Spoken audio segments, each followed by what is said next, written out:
સુરત શહેરમાં ડમ્પર ચાલકો બેફામ બન્યા છે અને નો એન્ટ્રી સમયે શહેરમાં માટેલા સાંઢની જેમ નીકળી રહ્યા છે। આવો જ એક કિસ્સો વેડ રોડ અંબાજી ચોક વિસ્તારમાં બન્યો છે, જેમાં યુક્રેનથી MBBS પૂર્ણ કરી આવેલા વિદ્યાર્થીને ડમ્પર ચાલકે અડફેટે લઈ કચડી નાખતા તેનું ઘટના સ્થળે મોત થયું હતું। આ સમગ્ર ઘટનાના CCTV સામે આવ્યા છે। મળતી માહિતી મુજબ મૂળ જૂનાગઢના વતની અને હાલ કતારગામ વિસ્તારમાં આવેલ સંત જલારામ સોસાયટીમાં જસુભાઈ નારીગ્રા પરિવાર સાથે રહે છે અને હાલ નિવૃત્ત જીવન વિતાવે છે।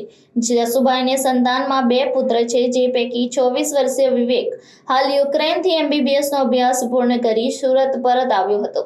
દરમિયાન ગત શુક્રવારે સવારે 2 વ્હીલર પર વેડ રોડથી નીકળી અંબાજી મંદિર પાસેથી પસાર થતો હતો, ત્યારે ડમ્પર બેફામ ચલાવી રહેલા ચાલકે 2 વ્હીલરને પાછળથી ટક્કર મારી હતી, જેના પગલે વિવેકને ગંભીર ઈજા પહોંચી હતી। તાત્કાલિક સારવાર માટે વિવેકને ખાનગી હોસ્પિટલ લઈ ગયા હતા, જ્યાં તેનું ગંભીર ઈજાને પગલે ટૂંકી સારવારમાં મોત થયું હતું। મૃતક વિવેકના ભાઈ તુષારે જણાવ્યું હતું કે મારો ભાઈ થોડા દિવસ પહેલા જ યુક્રેનથી MBBS નો અભ્યાસ પૂર્ણ કરી પરત ફર્યો હતો। હવે તે આગળની તૈયારી કરી રહ્યો હતો। દરમિયાન ગત શુક્રવારે લાઇબ્રેરીથી પરત આવી રહ્યો હતો, ત્યારે જ રસ્તામાં આ બનાવ બની ગયો।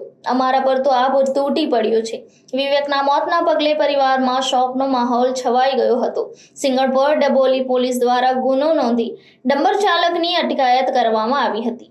ઉલ્લેખનીય છે કે શહેરમાં દિવસે ને દિવસે માર્ગ અકસ્માતના બનાવો વધી રહ્યા છે।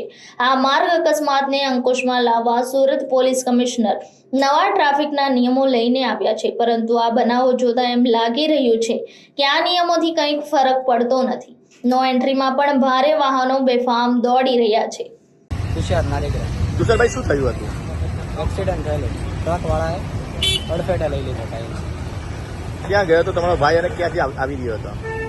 લાઇબ્રેરી માટે ગયેલો અને રસ્તામાં બનાવ બની ગયો। તમારો ભાઈ કઈ યુક્રેનથી પાછો આવ્યો? હા, યુક્રેન ગયો તો સ્ટડી માટે MBBS કમ્પ્લીટ કરીને આવેલો અને આગળ MDની ફૂલ તૈયારી ચાલુ હતી।